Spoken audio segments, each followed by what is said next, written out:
በስመ አብ ወወልድ ወመንፈስ ቅዱስ አሐዱ አምላክ አሜን።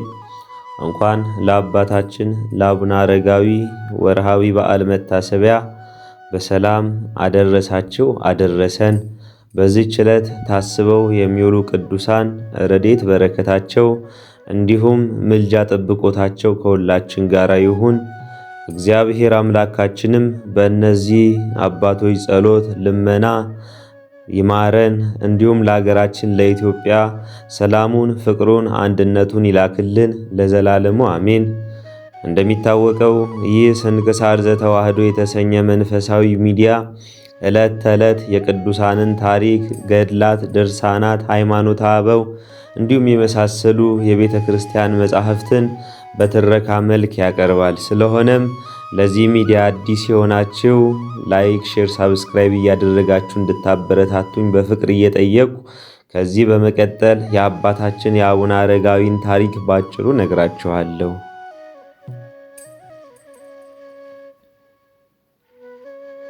አረጋዊ ማለት ያረጀ የሸመገለ አዋቂ ትልቅ ሰው ማለት ነው። አባታችን ይህን ስም የተሰጣቸው ገና ልጅ እያሉ ነበር። ለምን ይሆን? አባታችን አቡነ አረጋዊ ከተሳቱ ቅዱሳን ወይም ከሮም እና ከኤዥያ ከመጡ ከዘጠኙ ቅዱሳን አባቶች አንዱ ሲሆኑ አባታቸው ይስሐቅ የሮም አገር ንጉሥ ነበር። እናታቸውም ንግሥት አደና ወይም ዕደና ትባላለች። የመጀመሪያ ስማቸው ዘሚካኤል ይባል ነበር። የሚካኤል ማለት ነው። ጥበብ መንፈሳዊ ሲማሩ አድገው ወደ እስክንድሪያ ኮብልለው ገዳም ገቡ። አበምኔቱ አባ ጳጉሚስ በፈቃደ እግዚአብሔር የመጡ መሆናቸውን አወቀ። ማዕረገ ምንኩስናንም ሰጥቷቸዋል። የንጉሥም ልጅ መባልን የንጉሥ አልጋ ወራሽነትንም ሽተው የሞቀ ቤታቸውን ወይም ቤተሰባቸውን ንቀው ትተው ገዳም ገብተው በምንኩስና ተወስነዋል።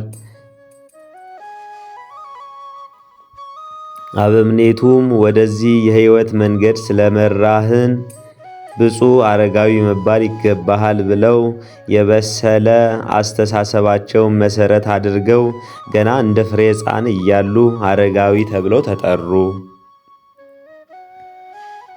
አባታችን በተጋድሏቸውም ከአባ እንጦንስ ከአባ ጳውሊ እና ከአባ መቃርስ ቀጥሎ በአራተኛ ማዕረግ አበመነኮሳት ሆነው ተመርጠዋል።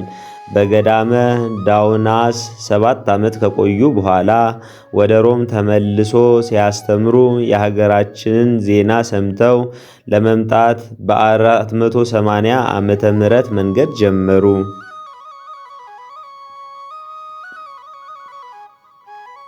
ቅዱስ ሚካኤልም በክንፉ ተሸክሞ አክሱም አድርሷቸዋል። ተመልሶ ሄደው ስለ ኢትዮጵያ ቅድስት አገር መስክረዋል። ሐዋርያ ሳይላክላት በሃይማኖት በምግባር ጽንታ ትኖራለች ብለው ለ8ቱ ዘመዶቻቸው አበመነኮሳት ነገሯቸው። 8ቱ ሁሉ ጓዛቸውን ጠቅልለው በሮም ነግሶ የነበረ ይስሐቅ አባ ገሪማን ጨምረው ንጉሥ ከአልሜዳ በነገሰ በ5ኛው ዓመት ማለትም በ480 ዓመተ ምህረት ወደ ኢትዮጵያ ራሳቸው 9 ሆነው መጥተዋል። ለቅዱሳኑ መምጣት ዋነኛው ምክንያት ንጉሥ አልሜዳ ያነሳውን የምንታዌ ወይም የሁለት ባህሪ ትምህርት በመቃወማቸው የደረሰውን የነገሥታት ጫና ለመከላከል ሲል ነው። የአቡነ አረጋዊ እናት ቅድስት እንድና ደቀ መዝሙራቸው ማትያስን አስከትለው እግረ መንገዳቸውን እያስተማሩ ድውያንን እየፈወሱ ደብረ ዳሞ ደረሱ። ከእግረ ደብር ሆነው አሁን ይህ ተራራ በምን ልወጣ እችላለሁ እያሉ ሲያወጡ ሲያወርዱ በንግግሩ ሐሰት የሌለበት አምላካችን በነቢዩ ዳዊት ላይ አድሮ በመዝሙር 90 ወይም ከመዝሙር 91 ከ1 እስከ 16 ላይ በመንገድህ ሁሉ ይጠብቁ ዘንድ መላእክትን ስላንተ ያዝላቸዋል፣ እግርህንም በድንጋይ እንዳትሰናከል በእጆቻቸውም ያነሱሃል።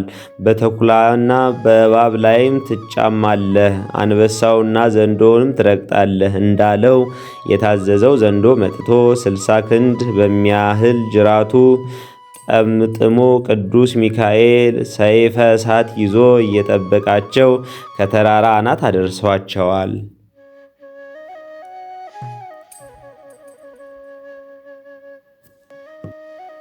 ወዲያው ሃሌሉያ ለአብ፣ ሃሌሉያ ለወልድ፣ ሃሌሉያ ለመንፈስ ቅዱስ ብለው አመስግነዋል። ቦታውም ደብረ ሃሌሉያ ተብሏል። በዚያች ዕለት ግማሽ ኅብስት በልተው ጠገቡ። ከዚያም በኋላ ግን ምድራዊ ኅብስት አልተመገቡም። በሰንበተ ክርስቲያን ከቅዳሴ በኋላ ቅዱሳን መላእክትን ኅብስተ ሰማያዊ ያመጡ ይመግቡ ነበር እንጂ።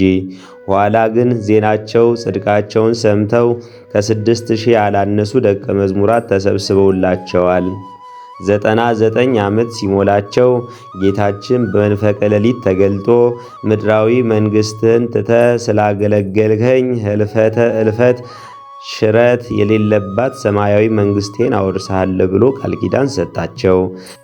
በስምህ የተማጸነውን እስከ 15 ትውልድ ድረስ እምርልሃለሁ፣ አንተም ከሞተ ገጽ ትሰወራለህ ብሎ ተስፋ ነገራቸው።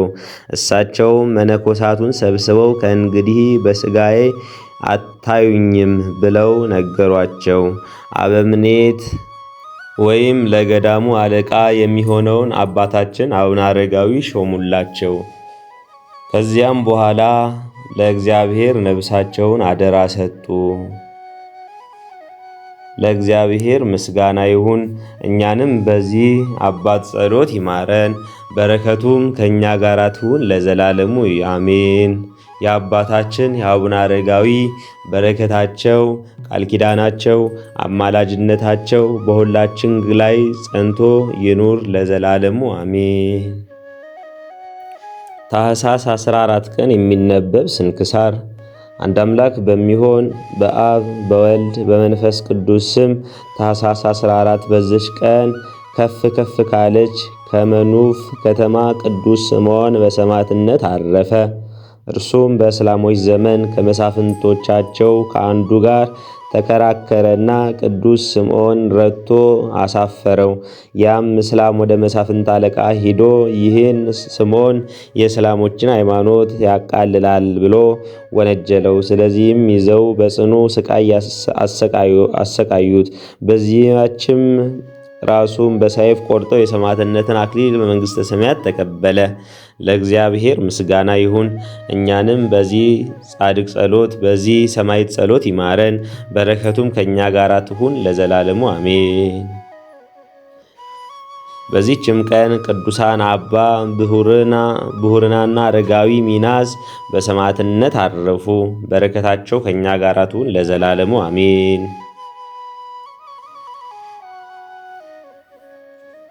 በዚህችም ቀን የቅዱሳን መርምህናምና እህቱ ሳራ 40 አገልጋዮቹ በሰማዕትነት አረፉ።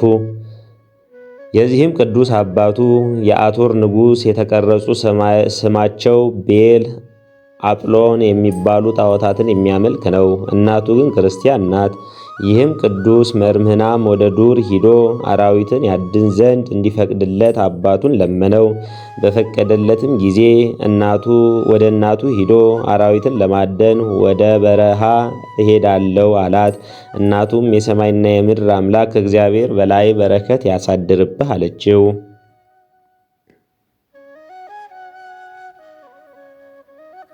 ከዚህም በኋላ ከ40 ፈረሰኞች አገልጋዮች ጋር ወጥቶ ሄደ። መቅሉብ ወደሚባል ተራራ ደርሶ በዚያች አደረ። በሌሊትም የእግዚአብሔር መልአክ ጠራው፣ እንዲህም አለው፣ መርምህናም ሆይ ተነስተ ወደዚህ ተራራ ላይ ውጣ። ስሙ ማቴዎስ የሚባል ቅዱስ ሰው ታገኛለህ። እርሱ የሕይወትን ነገር ይነግርሃል። ሲነጋም ወደ ተራራው ወጣ። እንደ በግ ጠጉር ለብሶ አባ ማቴዎስን አገኘው። መርምህናም ባየው ጊዜ ፈራ። ቅዱስ አባ ማቴዎስም ልጄ ሆይ ወደ እኔ ቅረብ፣ እኔ የእግዚአብሔር ፍጡር የሆንኩ እንዳንተ ሰው ነኝ አለው።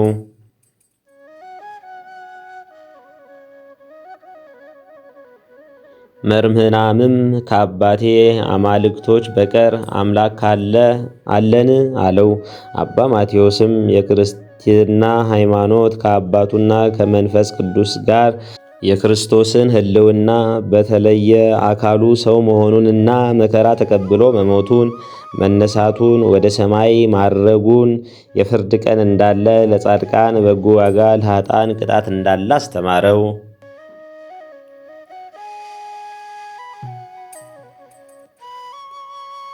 መርምህናምም ከራሷ እስከ እግሯ ለምጽ የያዛት እህት አለችኝ። የአምላክህን ስም ጠርተ በጸሎት ብታድናት እኔም አምንበታለሁ አለው። አባ ማቴዎስም እኔ አድናታለሁ፣ ና በአንድነት እንውረድ አለው። ከተራራውም በወረዱ ጊዜ አባ ማቴዎስን በመንገድ ትቶ ቅዱስ መርምህናም ወደ እህቱ ሂዶ ሁሉን ነገራት። እህቱም በስውር ወደ አባ ማቴዎስ ወሰዳት። አባ ማቴዎስ ወደ እግዚአብሔር ጸለየና ምድሪቱን አመሳቅሎ መታት። በዚያም ጊዜ ውሃ መንጭቆ እንደ ባህር ሆነ። ወደ ባህሩም አውርዶ እጁን በራሷ ላይ አድርጎ በአብ በወልድ በመንፈስ ቅዱስ ስም አጠመቃት። አሽከሮቹም 40 ሰዎችም ሥጋውንና ደሙን አቀበላቸው። ወዲያውኑም ሳራ ከለምጿ ነጻች።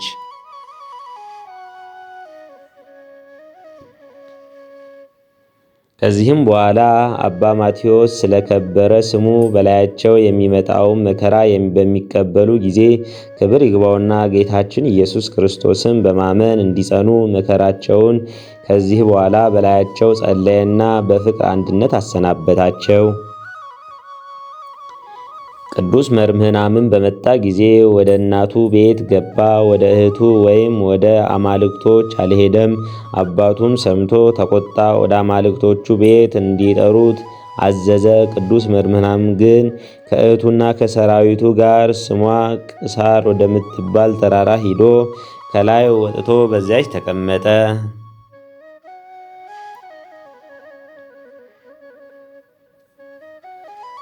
አባቱም በሰማው ጊዜ ከልብሰ መንግሥትና ከዘውድ ጋር መኳንንቱን የመንግሥቴን ሥልጣን ተረከብ ብሎሃል እንዲሉት ላካቸው። እርሱ ግን በቁጣ ተመለከታቸውና እኔ ክብር ይግባውና የጌታዬ ኢየሱስ ክርስቶስ ፈጽሞ የማይጠፋ መንግሥት እሻለው አላቸው። የአቶር ንጉሥ አባቱም በዚያ ጊዜ ተቆጣ። ልቡ ፈርቶ ይመለስ ዘንድ አገልጋዮቹ በፊቱ እንዲገድሏቸው ካልተመለሰ ግን እርሱ እህቱን እንዲገሉ አዘዘ።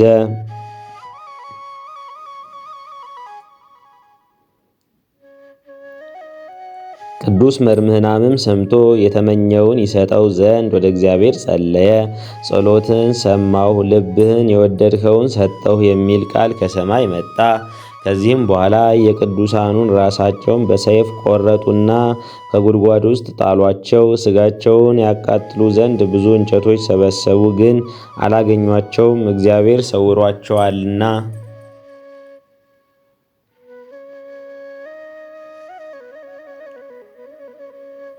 ወዲያውኑ ንውፅ ውስጣ ሆነ፣ ፀሐይም ጨለመ፣ ወታደሮችም ፈርተው ሸሹ።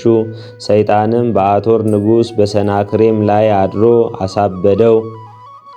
እንደ እሪያም ጮኸ። የቅዱስ መርምህናምም እናት አይታ ወደ አባ ማቴዎስ ልካ አስመጣችውና የንጉሥ ነገር ነገረችው። እርሱም በዘይት ላይ ጸልዮ ቀባው። ሰይጣንም በእሪያ አምሳል ከእርሱ ወጣ። በዚያን ጊዜ ንጉሥ ክብር ይግባውና በጌታችን በኢየሱስ ክርስቶስ አመነ።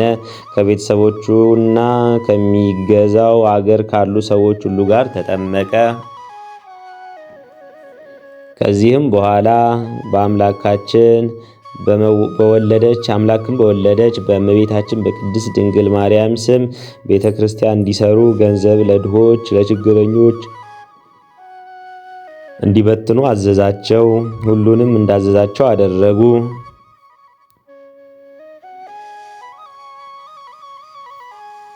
የቅዱስ መርምህናምም እናት ከከበሩ ድንጋዮች 40 ሳጥኖች አሰራች። የልጇን ጭፍራ የነበሩ እነዚያ 40 ሰማዕታት አጥንቶቻቸውን ሰብስባ በእያንዳንዱ ሳጥን ጨመረቻቸው። ለልጆቿም ብሬሌ ከሚመስል ዕንቁ 2 ሳጥን አሰርታ በውስጧ አድርጋ በሰራችው ቤተ ክርስቲያን ውስጥ አኖረቻቸው።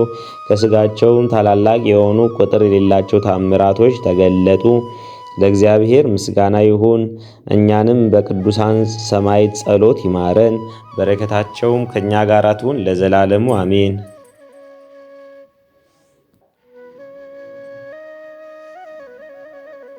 በዚህችም ዕለት ዳግመኛ ከቅዱስ መርህምናም አባት ከአቶር ንጉሥ ከሰናክሬም ሰራዊት የ17 እልፍ ሰማዕታት መታሰቢያቸው ሆነ። ይህም እንዲህ ነው።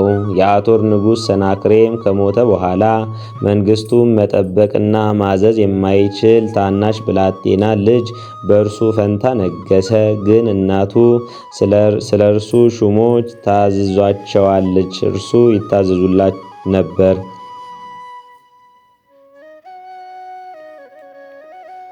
ከለዳዊ ንጉሥም ይህን በሰማ ጊዜ የአቶርን መንግሥት ለመውሰድ ስለዚህ ሰራዊት ሰብስቦ ለመዋጋት መጣ። የሰናክሬም አሽከሮችና መቃብሩን ጠባቂዎች የሆኑ የቅዱስ መርህምናም አሽከሮች ሊከላከሉ መጡ። የከለዳውያን ንጉሥ አሸንፎ ከተማይቱ ገብቶ ገባ ብሎ ብላቴናውን ንጉሥ ይዞ ከእናቱ ጋር ገደለው። ከዚህም በኋላ የአቶር አገር ሰዎች ተገዙለት፣ በላያቸውም ነግሶ መንግሥትን ያዘ። ከጥቂት ቀኖች በኋላ የአቶር አገር ሰዎች ሰብስቦ ስለ ሃይማኖት ጠየቃቸው። እነርሱም ክርስቲያን ነን አሉት። እርሱም ለጣዖት እንዲሰግዱ አዘዛቸው። ከእነርሱ ውስጥ ሃይማኖታቸውን ለውጠው ለጣዖት የሰገዱ አሉ። የቅዱስ መርህምናምና የአባቱ አገልጋዮች ወጥተው እንዲህ አሉት፣ እኛ የክርስቶስ አገልጋዮች የሆን በግልጥ ክርስቲያኖች ነን። ጌታችን ያስተማረንን ሃይማኖታችንን አንክድም። በእኛ ላይ የፈለግከውን አድርግ አሉት። በዚያን ጊዜ ተቆጣ፣ ይገድሏቸውም ዘንድ አዘዘ። ቁጥራቸው 170,000 የሆኑ እነርሱም የቅዱስ መርህምናም ማኅበረተኞች ተብለው ተጠሩ። ለእግዚአብሔርም ምስጋና ይሁን፣ በረከታቸውም ከእኛ ጋር ትሁን ለዘላለሙ አሜን።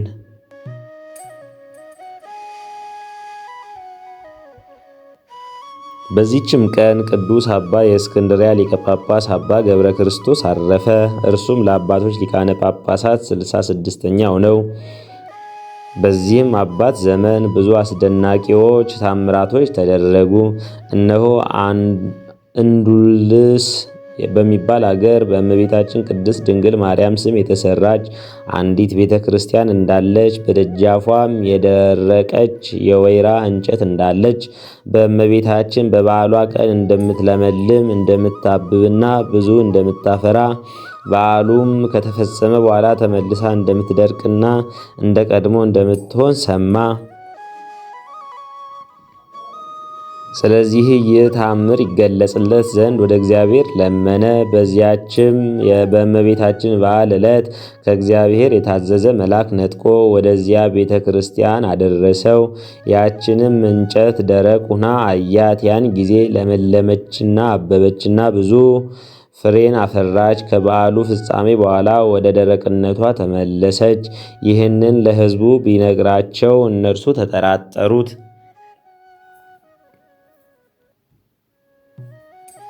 ከጥቂት ቀኖችም በኋላ ከዚያ እንዱልሲስ ከምትባል አገር ስሙ ዮሐንስ የሚባል መኮንን መጣ። ሊቀ ጳጳሳቱ አባ ገብረ ክርስቶስ ከካህናቱ በሕዝቡ ሁሉ ፊት እንዲህ ብሎ ጠየቀው። እንዱልሲስ በሚባል አገር በእመቤታችን በቅድስት ድንግል ማርያም ቤተ ክርስቲያን ደጃፍ የደረቀች የወይን እንጨት የዘይት እንጨት እንዳለች በእመቤታችን የበዓል ቀን እንደምትለመልምና እንደምታፈራ የሰማነው እውነት ነው አሉት። ያ መኮንን እንዲህ ብሎ መለሰ። አባቴ ሆይ እውነት ነው፣ እኔም በዚያ ነበርኩ። በእመቤታችን በቅድስት ድንግል ማርያም በዓል ቀን በፊት ደረቅ እንደሆነች አየው። በእመቤታችን በዓል ቀን ፀሐይ በወጣ ጊዜ ያች እንጨት ለመለመች፣ አብባም መጠን የሌለው ፍሬ አፈራች። ሕዝቡ ሁሉ በግልጽ ያዩዋታል። የበዓሉም አከባበር ሥራ ከፈጸሙ በኋላ የቤተ ክርስቲያኑ ሹም ይወጣሉ። ካህናቱም ሁሉ ወጥተው እነዚያን ፍሬዎች ሰብስበው ለቤተ ክርስቲያን መብራትና ለምግባቸው እስከ ዓመት ድረስ የሚበቃ ያዘጋጃሉ። ሕዝቡም ለበረከት እያሉ በየጥቂቱ ይወስዳሉ። ከዚህም በኋላ ትደርቃለች። ሕዝቡም ሰምተው እጅግ አደነቁ፣ እግዚአብሔርንም አመሰገኑ። እመቤታችን ቅድስት ድንግል ማርያምንም አመሰገኗት።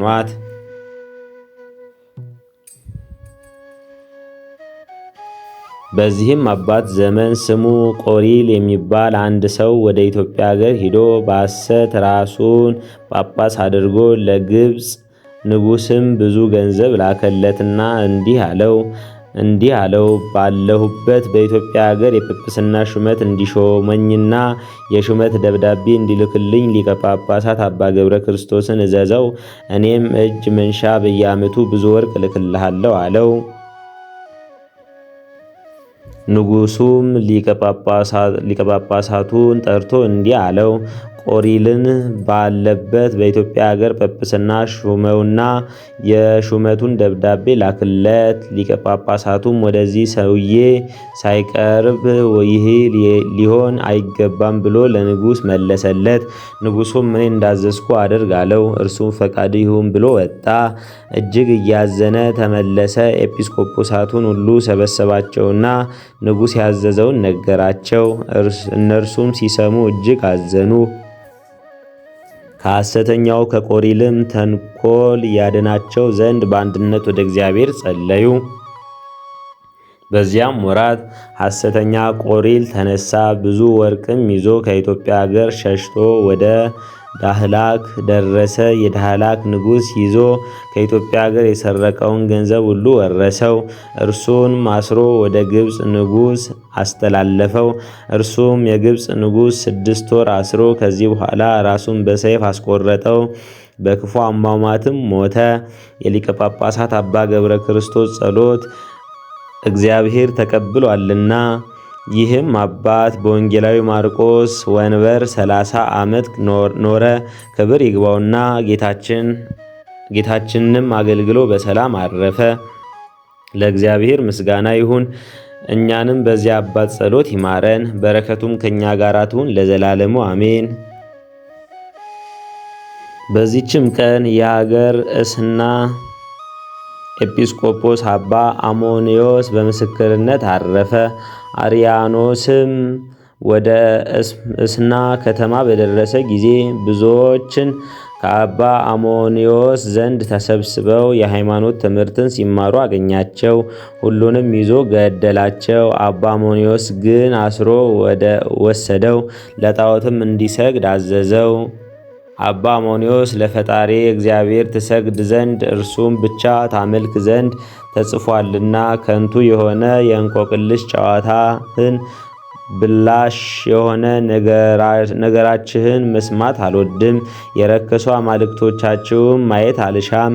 ፈራሽ በሆነ የጣዖት ቤታችሁም መመላለስ የከበሩ የሽቱ ማዕጠንቶቻቸውም መሠዊያችሁን አልይዝም አለው። መኮንኑ አርያኖስ የዚህን አባት ልቡን ፈጽሞ እንደማይበገር ባየው ጊዜ በሕይወት ሳለ በእሳት እንዲያቃጥሉ ታዘዘ። አባ አሞንዮስም እስከሚጸልይ ጥቂት ይጠብቁት ዘንድ ወታደሮቹን ለመናቸው።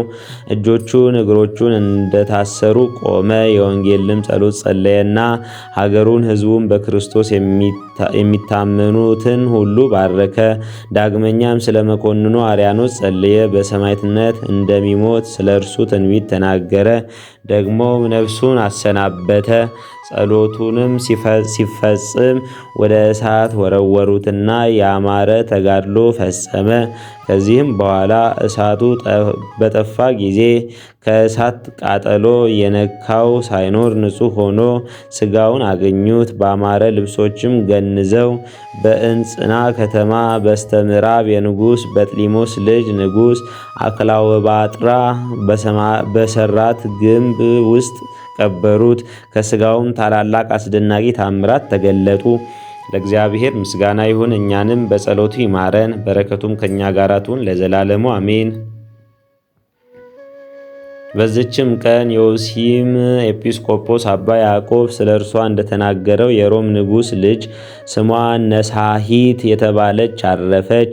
እንዲህም አለ። በአንዲት ዕለት አምላክን በወለደች በእመቤታችን በቅድስት ድንግል ማርያም ቤተ ክርስቲያን ውስጥ እያለው የገዳሙ ደጅ ሰው ሲያንኳኳ ሰማው። ተነስቼም ወደ በሩ ሄድኩ። ያረጀ አጽፍ የለበሰ ፊቱም የተሸፈነ ሰው አየው። ከወዴት መጣ? ወዴትስ ትሄዳለህ? አልሁት። ከአባ መቃርዮስ ገዳም መጣው። በዚህ ሌሊት ከዚህ ገዳም አድሬ ቁርባንን መቀበል እሻለሁ አለኝ። ያን ጊዜ ቀዳሚት ሰንበት ነበረች። እኔም ፊትህን ካላሳየኸኝ አልከፍትልህም አልኩት። እርሱም ፊቴን ማየት አትሻ፣ ፊቴ በኃጢአቴ የጨለመ ነውና ፊቴም ለሚያይ የከፋች ስራዬን ታያለች አለው። በከለከልኩትም ጊዜ ወደ ዱር ሊመለስ ወደደ። እኔም ተርቦ ወይም ተጠምቶ እንደሆነ ብዬ በልቤ አሰብኩ። ስለዚህ ከፈትኩለትና ወደ ማደሪያዬ አስገባሁት። መብልንም አመጣሁለት። እርሱ ከነገ ከቁርባን በኋላ በቀር እኔ አልበላም በማለት እምቢ አለኝ። ከዚህም በኋላ ወደ ቤተ ክርስቲያን ገባና በጨለማ ቦታ ቆመ። ከዚያም ያሉ መነኮሳት እስካደነቁ ድረስ የዳዊትን መዝሙር ሲያነብ ድምፁ እንደ መላእክት ድምፅ ሆኖ ሰማሁት። በነጋም ጊዜ እግሮቹ ላይ ተቀመጡ። ምንም ማንበብ አልሻም። እኛ ግን ይጸልይልን ዘንድ ልንለምነው ቀረብን። እርሱም አባቶቼ ሆይ በደሌም ብዛት ፊቴ ያጨለምኩ ስሆን ስለ እናንተ እንዴት እጸልያለሁ አለን። ቁርባንንም በምናሳርግ ጊዜ በእግሩ ቆሞ የጳውሎስን መልእክተኛ የሐዋርያትን ሥራ ማንበብ ጀመረ። በአራተኛውም ጊዜ በመሠዊያው ፊት ቆሞ የዮሐንስ ወንጌል ማንበብ ጀመረ። በፊቱም ላይ የተከናነበውን ልብስ አስወገደ። ከፊቱም ብርሃን ገናናነት የተነሳ ሊያዩት አልተቻለም። እኛም ቁርባንን ከተቀበልን በኋላ ቆረበ ከነገሥታት ልጆች ወገን እንደሆነ ተጠራጥረን መብልን ባቀረብንለት ጊዜ ከኛ አልተቀበለም። ነገር ግን ሰይጣን በእነርሱ ከሚያስትባቸው ሴቶች ከማየት እንርቅ ዘንድ መከረን። ሮማዊ የሆነ አንድ ደግ ጻድቅ አረጋዊ መነኩሴ ነበር። እርሱም አባቴ ያዕቆብ ይህች ከነገሥታት ልጆች ውስጥ የሆነች ሴት ናት፣ ስለዚህ እንዳትታወቅ ፊቷን ከሰው ትሰውራለች አለኝ። ከዚህም በኋላ ስራዋ ከእኔ ሳትሰውር እንድትነግረኝ በክርስቶስ ስም አምላት ዘንድ ወደ እርሷ ሄድኩ፣ ግን አላገኘኋትም። ከ5 ወር በኋላ ከንጉሥ አባቷ ዘንድ የተላኩ ብዙ ሰዎች እርሷን እየፈለጉ መጡ። እነርሱም ቤተሰቦቿ ከተኙ በኋላ በሌሊት እንደወጣች እነርሱም እርሷን ሲፈልጉ 12 ዓመት እንደሆናቸው ስራዋን ነገሩ። ከዚህም በኋላ መጻተኞች ሰዎች በዚች ቀን እንዳረፈች ነገሩን። ለእግዚአብሔር ምስጋና ይሁን፣ እኛንም በጸሎቷ ይማረን፣ በረከቷም ከኛ ጋር ትሁን ለዘላለሙ አሜን። በዚህችም ዕለት መድኃኒታችን በዓለም ውስጥ ብርሃንን ገለጠ። እርሱ የታሰሩ ይፈታ ዘንድ በበደል ምክንያት የመጣውን ጨለማ ያርቅ ዘንድ ወደ ዓለም የመጣውን ብርሃን እንደሆኑ ለእርሱም ክብር ምስጋና ይሁን ለዘላለሙ አሜን። ታኅሳስ 14 ቀን የሚከበሩ ዓመታዊ የቅዱሳን በዓላት፦ ዕለተ ብርሃን ቅዱስ መርምህናምና እህቱ ሳራ። ቅድስት ነሳሂት ቡርክት፣ ቅዱስ ስምዖን ሰማዕት፣ ቅዱስ አሞኒዮስ ሰማዕት፣ አባ ገብረ ክርስቶስ ሊቀ ጳጳሳት። የቅዱስ መርምናም ተከታዮች ሰማዕታት። ወርሃዊ በዓላት አቡነ አረጋዊ ዘሚካኤል፣ አባ ስምዖን ገዳማዊ፣ አባ ዮሐንስ ጻድቅ፣ ቅዱስ ፊልጶስ ሐዋርያ፣ ቅዱስ ገብረ ክርስቶስ መርዓዊ፣ ቅዱስ ሙሴ መርዓዊ። ዘአቅረብኩ ማሕሌተ ዘክርያ ይላፈ ምለተ ጸምዱ ከዘልፈ ለላነብብቶ ከዘንዴቴ መጽሐፈ እንተረሰየከ እግዚኦ ጸሪቀ መበለት ኩፈ ምላቡ ብላን ዘተርፈ ነቢያት ቅዱሳን ሐዋርያት ሰባኪያን ሰማዕት ወጻድቃን ወመላእክት ትጉሃን ደናግል አዲ ወመነኮሳት ሄራን ባርኩ ባርኩ ጉባኤ ዛቲ መካን እስከ አረጋዊ ልሂቅ ወንዑስ ሕፃን ለዘጻፎ በክርታስ ወለዛ ጻፎን ዘይደርስ ወለዛ አንበቦ ወለዘ ተርጎሞ በልሳን አዲስ ወለዘ ሰምዐ ቃሎ በእዝነ መንፈስ በጸሎተ እሙ ማርያም አራቂተ ኩሉ እንባእ ስውረ ይምሃረነ ኢየሱስ ክርስቶስ። ጌታዬ ሆይ ከብልጽግናቸው ብዛት የተነሳ ብዙ መባ ካገቡ ይልቅ የድሃይቱን አነስተኛ መባ እንደተቀበልክ ለሁል ጊዜ የሚያገለግሉ አእላፍ መላእክት እያሰብኩ በችግሬ ጊዜ የማቀርብልህ ምስጋና ተቀበል። እናንተም ቅዱሳን ነቢያት፣ የወንጌል ሰባኪያን ሐዋርያት፣ ሰማዕታትና ጻድቃን፣ ትጉሃን መላእክትም፣ ፍጹማን ደናግል እንዲሁም ደጋግ መነኮሳት ሆይ ልጅ አዋቂ ሳይለይ የምንሰበሰብባትን የጉባኤ ቦታ ባርኩ። ይህን መጽሐፍ ወረቀት አዘጋጅቶ ብርሃንና ደምጦ ያጻፈውና የጻፈውን ከግዕዝ ወደ አማርኛ የተረጎመውን ቃለ ንባቡን በእርጋታ መንፈስ በተመስጦ ሕሊና ያነበበውና ያዳመጠውን በደለኛን ሁሉ የምታስምር በጌታ እናቱ በማርያም ጸሎት ኢየሱስ ክርስቶስ ይማረን። አነሳስቶ ላስጀመረን አስጀምሮም ላስፈጸመን ለልዑል እግዚአብሔር ክብር ምስጋና ለእርሱ ይሁን። ወስብሐት ለእግዚአብሔር ወለወላዲቱ ድንግል ወለመስቀሉ ክቡር። ይቆየን።